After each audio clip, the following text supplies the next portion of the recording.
Oke, selamat datang di Klub Matematika, tempat belajar yang mudah dan menyenangkan. Ini adalah video kita yang ke-729, prediksi P3K sesuai dengan materi yang ada di SIM PKB untuk soal nomor 41 sampai 45. Langsung kita di soal nomor 41. Salah satu prinsip dalam penilaian hasil belajar peserta didik adalah penilaian harus berkesinambungan. Artinya, A. Penilaian berdasarkan data yang mencerminkan kemampuan yang harus diukur. B. Penilaian merupakan bagian yang tak terpisahkan dari kegiatan pembelajaran. C. Penilaian berdasarkan pada prosedur dan kriteria yang jelas, tidak dipengaruhi subjektivitas penilai.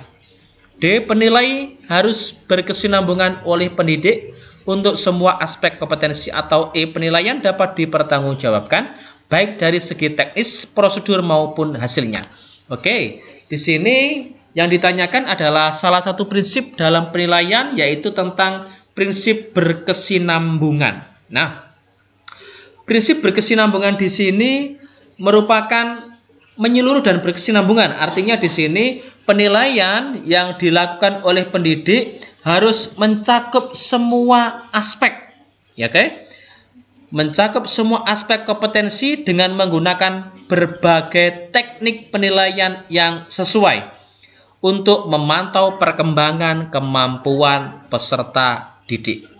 Jadi, arti dari berkesinambungan di sini sesuai dengan clue-nya. Di pilihan di sini ada, yaitu penilaian harus berkesinambungan oleh pendidik, ya, penilaian harus berkesinambungan oleh pendidik untuk semua aspek kompetensi.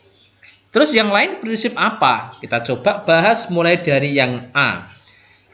A di sini adalah penilaian berdasarkan data yang mencerminkan kemampuan yang harus diukur. Ini adalah prinsip dari Sahih. Yang B, penilaian merupakan bagian yang terpisahkan dari kegiatan pembelajaran. Ini berarti prinsip terpadu.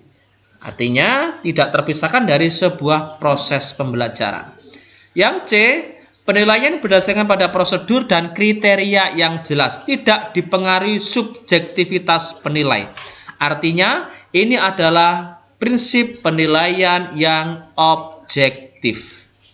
Kemudian pilihan jawaban yang E, penilaian dapat dipertanggungjawabkan baik dari segi teknis, prosedur maupun hasil.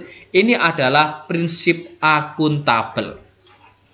Selain kelima prinsip tersebut, sebenarnya banyak ada prinsip yang lain. Misalnya ada prinsip penilaian itu harus adil.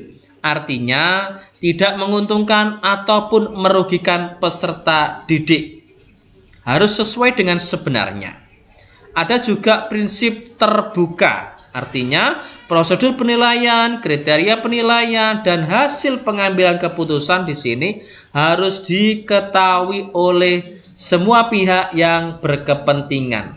Ada juga prinsip sistematis. Nah, sistematis namanya saja prinsip sistematis, berarti penilaian ini harus dilakukan secara berencana, bertahap, dengan mengikuti langkah-langkah yang baku. Oke, sekarang lanjut kita di soal berikutnya, nomor 42. Hasil analisis data dapat dijadikan bahan untuk pilihannya. Pernyataannya adalah 1, untuk membuat kesimpulan dan tindak lanjut penilaian. Pernyataan kedua, melakukan refleksi untuk membuat perencanaan tindak lanjut. Pernyataan yang ketiga, untuk mengidentifikasi temuan penilaian. Pertanyaannya adalah, ini hasil analisis data dapat digunakan untuk apa saja? A12, B13, C23, D1 saja, atau E1, 2, dan 3. Di sini hasil analisis data dapat dijadikan bahan untuk melakukan refleksi, untuk membuat perencanaan tindak lanjut, dan untuk mengidentifikasi temuan penelitian. Jadi jawabannya adalah yang 2 dan 3. Selanjutnya di soal nomor 43. Berikut adalah kriteria yang perlu dipertimbangkan sebelum menentukan apakah masalah yang muncul di kelas layak diteliti atau tidak, kecuali A. Masalah pembelajaran bersifat spesifik dan bermanfaat bagi siswa, B. Guru mampu untuk melakukannya, C. Relevan dengan pengembangan sekolah, D. Mendapat persetujuan dari kepala sekolah, atau E. Berhubungan dengan kelemahan pembelajaran. Kita bahas di sini mengenai apa saja kriteria yang harus dipertimbangkan sebelum menentukan apakah masalah yang muncul di dalam kelas itu layak diangkat menjadi sebuah penelitian atau PTK atau tidak. Kecuali berarti yang tidak ya.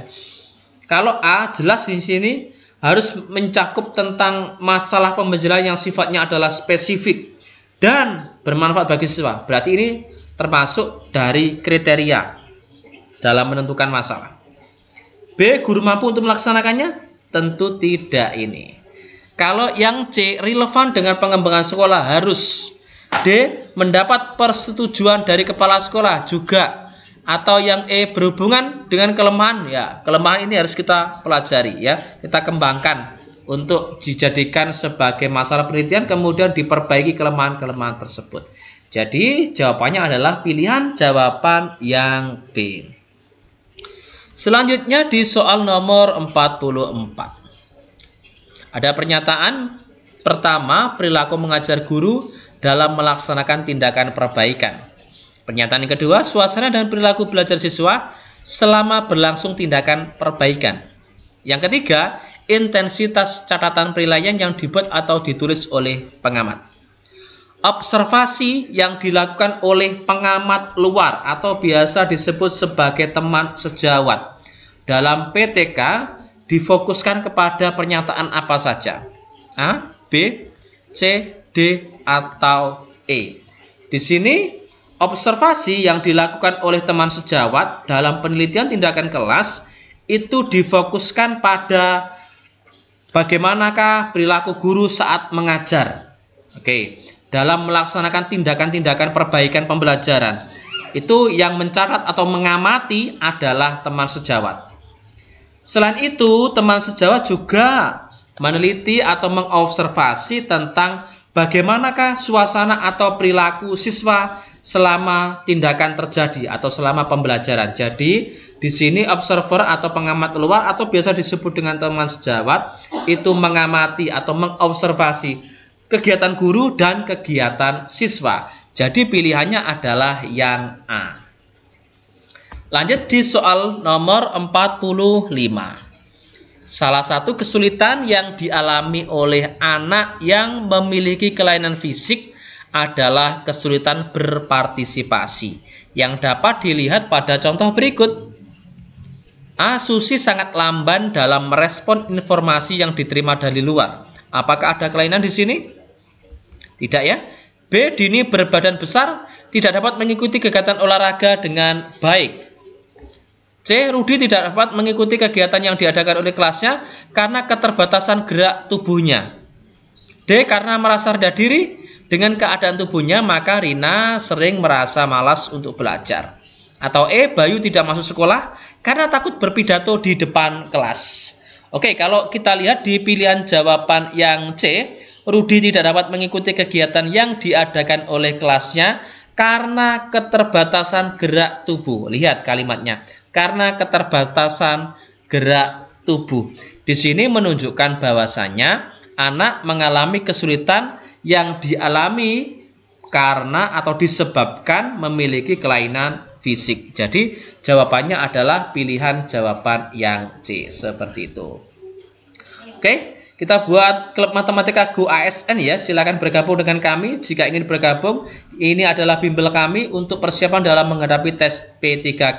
Paket belajarnya kita ada 6 ini.